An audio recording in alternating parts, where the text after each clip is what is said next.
Well, hello. Welcome to Spider Tank 3 Part 4. I'm very sorry for the very delayed upload of this. And I should put the warning here. The warning has been removed. Blah, blah, blah. As always, we're going to be educational along the way and hopefully show some curious little things as well.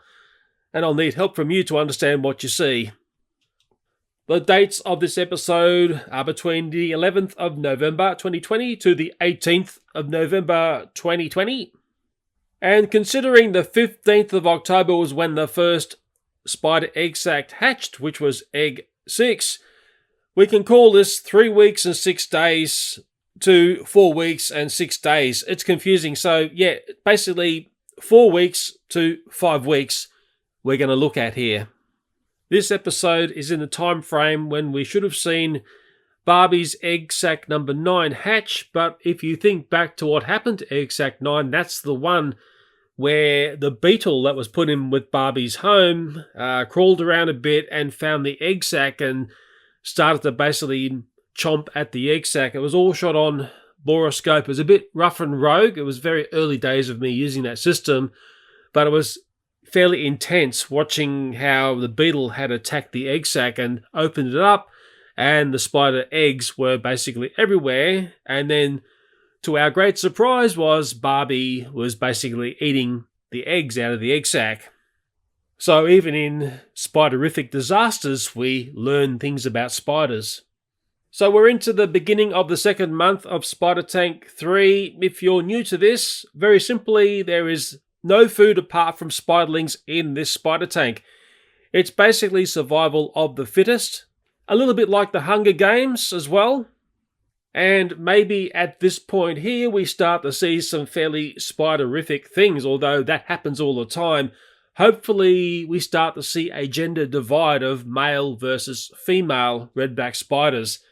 And maybe we'll look at that first. And there was some very curious footage I captured with the Bore camera. I noticed some spiders playing together, is the best way I could say it. And when I started to see it a bit clearer, I think I can see male and female spiderlings. I'll still call these spiders spiderlings. They're still very small and very young, but I think I can see a gender divide going on. It was very interesting to see. I could see a group of spiders there together. I know the audience will have their say on what they think's going on here.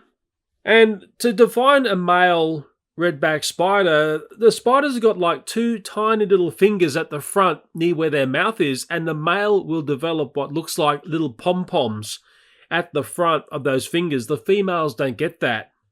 Anyway, it was something funky, exciting to see, and a little bit different, and that's what Spider Tank 3 is all about.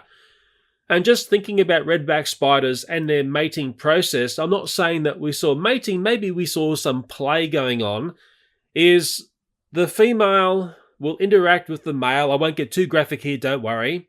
And nearly every time, the male dies. So the male will sacrifice himself to mate with a female spider. The same happens with the black widow. In fact, there's many spider species that operate like this. And from what I read on the wiki page about redback spiders is the female only has to mate once to keep fertilizing the many eggs that she develops into egg sacs that she will have through her life. And just on these styles of spiders mating, and I have looked on YouTube to try to see footage of it. Now, I think I've seen something where it's basically 2 spiders in a test tube. They've got nowhere to go apart from interact with each other. I'm not really that excited about seeing that, although some people will say, oh, but Leo, what's different with your spider tank? You just got this entrapment of spiders and surely something funky's going to happen. Well, put it this way, my spider tank isn't a test tube. Maybe that's the best way I can say it. And just thinking about the male redback spider versus the female, it's a unspectacular spider. It's small. It doesn't live for very long. But because I can see into the future of this spider tank, I can see up to the 3-month point as I'm making this video, I've got some very interesting footage of what males get up to in what I call the final chapter of the spider tank. So there you go. There's a nice long view of what I've captured with the Borescope. My belief is, and I might be wrong, please correct me if I'm wrong, there's 1 female there and there are 3 males. Looking at the rear end of the spiders, the female has a rounded rear end. The males will have more of a elongated, slender rear end. And maybe something else I can say here is, this is different behavior versus what I normally see going on in the spider tank. And just thinking about redback spiders being close together, when they first come out of the egg sac, you'll see them all close together, making very fine web, and it takes a couple of weeks before some will start to venture away, possibly go down to a lower part of the spider tank, but yet you will still see some stay up around the egg sac. Not all the spiders seem to act in the same way, and as they get older, you'll find the spiders will want to separate away from each other and have zones, as I'll call it. And about the only time you'll see them together after a certain age is when they're killing each other, and often I've seen it where you'll see multiple spiders working together to take out one spider. It can look like cooperation between two spiders, but it also could be one spider being opportunistic on another spider's ability to take out one of the other spiders in the tank. And just getting back to the footage that I captured of the multiple spiders playing together and not killing each other, to me it's special. It's different. And that's why I'm making a very special point about it. I'm just hoping that hopefully someone is watching this who knows explicitly about spiders, especially young spiders, and they can say, this is exactly what's happening here, and this friendly pack of spider activity fell apart as quickly as it came together. And no one died in the process, which is very rare in Spider Tank 3. Just thinking about the spiderlings who have broken away from the pack, which were up the top, and they start to set up homes down the bottom of the spider tank. These spiderlings are actually acting like little miniature adult redback spiders. They're set up a very, very fine cloud of web that goes across the bottom of the spider tank. They put down drop-down lines. They're acting like adults in miniature. There are extensive amounts of time when not much happens at all. Every now and then there'll be a spider that will race across the area and interrupt other spider zones, and that can sometimes trigger a whole lot of spider movement. But in the spider tank, what I've noticed is when spiders move around, it's actually very risky. It's a little bit like a minefield, because if you run across to another spider zone and that spider's feeling hungry, well, guess what's going to happen? And as I've witnessed in Spider Tank 3, when it goes snap and things start to go wrong, it happens extremely fast. And I think what I'm going to show next is a prime example of just how crazy and manic what looks like a very calm spider tank can flip into. As I said before, there's a cloud of web. It's very hard to see just above the floor of the spider tank. The spiders are at a stage where they are setting up drop-down lines in a very cute way. And when things do go snap in here, and I've looked at this a couple of times, and I'm going to try and slow this up so we can see what's going on. It does look like a pack mentality that goes on when there's a spider down and a feed is to be had. This footage was shot in time-lapse, so it compresses time. It makes things look faster. And one thing I know about this event is it actually happened over a fairly lengthy time frame. Redback spiders have got like a double punch process when they want to grab something to eat. The first thing they'll do is they use web to incapacitate what they want to eat, and when they feel it's safe, they will get a bite in. Now, what I've noticed with the spiderlings, when one redback is versus another one, it seems to take a long time for the venom to have effect on the spiderling. This would be risky business because you're trying to capture something that's got the same weaponry as you. And as I said in a previous Spider Tank video, watching this, it's like a magician with the cup and balls and they're swishing them around. You're not exactly sure where the ball is because things are moving so fast. I don't know whether the spider that took all the risk to capture this other spider gets the feed in the end. It looks like past the parcel here, past the bundle of dead spiderling to little brother or little sister, and along the way each one has a bit of a suck. And always remember in Spider Tank 3, if you don't get a suck, well guess what? You're gonna die. At this point in the spider tank, that lower zone near the floor is the most dangerous place to be. It's where the more mature spiderlings are hanging out. And in the end, I think it's a male spider that has been taken out here, but when you go back and look at how this started, it looked like a female spider was the one being attacked by another spider, yet there was this massive rush of spiders and then like a rumble of sorts, and the next thing you know, it's this spider here that's the one that's been bound up by web, and then there's been that crazy interaction of multiple spiders to take out one spider. And just about every time these events flare up from what seems like nothing. That's a constant I see over and over. In this episode, I've spoken about the redback spiderlings down the bottom of the spider tank a fair bit. You've seen how dangerous and how deadly those spiders are. You've also seen how they operate like little miniature adult spiders. There's also another network of spiders in the spider tank, and they're all redback spiderlings, so they're all the same type, and they are hanging out between the top ring, near where they started off from, and they've got a web network that extends down to the floor. Now, these spiders seem to like to just hang out in this web. They don't want to be down the bottom, and they don't want to be up the top either. And maybe just look at the way these spiders are moving and just keep a mental note about these spiders which are hovering between the top ring and the bottom, because in the next few episodes they will be associated with a bit of a spider tank mystery that evolves. And I might cross over to some bore camera or borescope video of what I captured in this period in the spider tank. Yes, the bore camera gives us a different perspective inside Spider Tank 3, and the trick is to have the spiders perform in front of camera. Easier said than done. The bore camera has very tiny LEDs around the lens of the camera, and I thought that the spiders would be spooked by the light. When they were spiderlings and came out of the egg sac, so often they would come towards the light because that's the way they're wired. But now looking at these spiders, and they're a bit more mature, they seem to be quite happy to be in front of camera. Now, most of the time, these spiders don't do very much at all. They're just sort of sitting around, and I don't know what they're waiting for, maybe the next meal to pass by. But you do capture some gems as well. Of course, I'm going to see spiders feeding, and when you start to see it in real time, it's different to seeing it in that compressed time-lapse footage that I take with the other camera. The cameras I use looking at the spider tank never get to see everything that goes on inside the spider tank. And I do say sometimes, oh, the spider tank can be very still and it seems like nothing goes on. But 9 times out of 10, when you look in here and you find the right spot, you'll find one spiderling basically feeding from another, or multiple spiderlings feeding from one. It seems to be very much the constant at this stage of the spider tank. The way spiders grow is they will shed their skin. There's a number of skins they shed before they become adult spiders.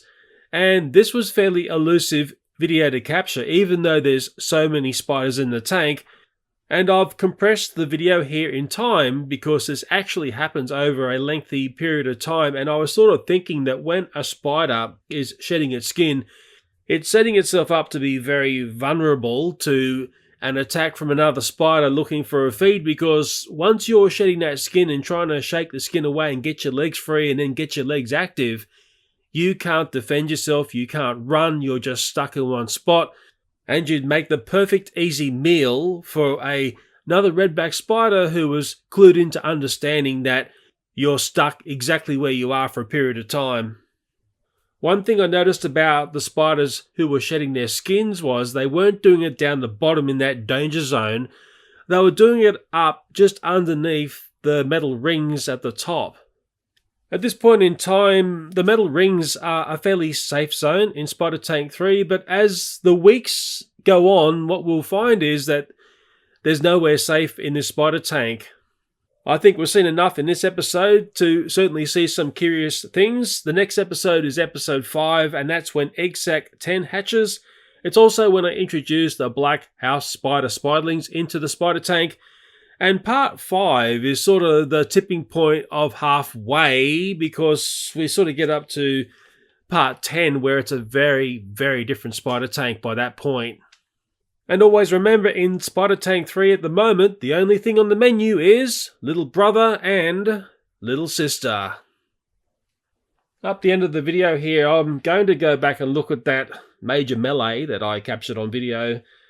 And there is a cut here where I go in closer, but I'm just looking at the spider in the middle of screen, which is the zone where things happen. As I've said before, the spiders have their zones, and they will always come back to that zone if they're chasing another spiderling away. And we see a spider just drop to the deck there. That's one way of escaping. There seems to be two ways to get out of a situation. Either just drop down, like you see spiders do, and they just escape from the floor, or they'll run across the web. The spider's back in its position there, and I think there's a bit more time that happens. I think there's an edit here where we go in closer. Okay, we've got to that part now. We can still see the spider in its webby network. It has spun around. Spider comes in. It's defending its little zone there. Goes back to the spot where it likes to sit. We can see that cloud of web across the top quarter of the screen. That's a very extensive web network in the spider tank. It is actually very hard to see. It's very fine web, but there's lots and lots of it. So the spiders are sitting there waiting. The little black dots on the ground are the shadows of the other spiderlings in that webby network. But down in the corner there, I can see what is a dead spiderling. That's what they end up looking like. And as the weeks go on, the floor just gets covered in, well, little black dots, which are dead spiders. Okay, I can see a spider coming into that zone there. It's doing stuff. I think it does a bit of a circle. Yes, so it's still there, goes down to the ground. A bit of a strange thing happening in the background. But there's, another spider comes in. Now watch this very carefully, man. It just happens so fast. And then, by this time here, the spider that's caught is captured. Like even slowed right up. It happens in a blink of an eye. And you can see multiple spiders there. Whether or not you can work out which spider is which, whether the one that has that zone ends up coming back to have the feed, which I've watched this so many times and seen the full frame and everything. I've never quite worked that out, but I can only assume that the spider who had that spot gets the feed. Now, I think there's a bit more of a quiet time here. It's fascinating to watch this. To have it happen in camera or in front of camera is sort of a major miracle. You might probably think, well, this happens all the time. Why aren't you capturing it? Well, it's quite random what happens in the tank. Could be a bit of a Spideroonie there because there's a reaction from the caught spider. A bit of moving around of spiders going on. They seem to be quite territorial at this time, and I keep talking about the zones. They've got their own spot. Okay, so now we've got multiple spiders coming in. I think there's other spiders that are coming in for a bit of a take advantage of something that's already captured. And I think that's a fascinating strategy to have in the tank because you're not taking the risk at the time of capturing something. So there we go. Yeah, the spider's still doing stuff there. Sometimes I think some of these spiders are weakened in a sense that as time goes on, they're not getting a feed and they become weak spiders. Okay, so we're getting a bit more, looks like webby action there, capturing the spiderling who's definitely in peril. Although I have seen it before when I thought a spider was completely entrapped and basically gone, and you'll see it basically just run away. I've seen some very crazy things. Okay, multiple spiders coming in and doing stuff. I could only possibly assume maybe a little bit of Spideroonie. That's what the spider needs to get venom in or get a bite in to really incapacitate and get the process going so it becomes a feed. Another spider coming in there. I'm just trying to keep thinking, is that the spider that we see next to the meal? Is that the one we saw at the start in that zone? You'll probably work it out better than me. A few more spiders hanging around. There's other spider which looks a little bit bigger is now next to the spider that's caught. I don't think that's the original spider from the spot. And it's now, sometimes you'll see them, see there's a bit of a scuffle there, and there's two spiders are scuffling. And that's another very common thing you see. There'll be a scuffle over a meal, and you can see the spider that was caught is actually struggling in the web there, and like the spiders are moving and scattering everywhere. Now we've got 3 spiders around the meal. There's a 4th spider coming in, but you'll see one defending the patch. It's just gone off screen now. Okay, it's gone off screen, but there's a spider coming from the top, and we don't know whether that spider's done like a big loop in there. Now there's another one at the meal, and then that one's gone up. It's all over the shop. So is that spider there at the moment with the spider that's caught? Is that our original spider? Okay, the spider's still struggling. That's been caught. Other spider, like I said, it's maniac. Okay, there's spiders everywhere. In real time, this happens like in a blink of an eye. It's incredible to watch. It just shows you the randomness and craziness of the spider tank with the spiderlings and the way that they go for each other. And I know people will say, oh, but this is horrible, blah, blah, blah. Well, these spiders are cannibalistic in nature as well. So it's, sure, it's in a spider tank, blah, blah, blah. There's the only food in there is basically these brothers and sisters, but it is something that actually happens like that in the garden. Although I don't think as forced as what you're seeing here. And then we're near the end. Yeah, crazy stuff to watch, and fairly exciting to watch as well.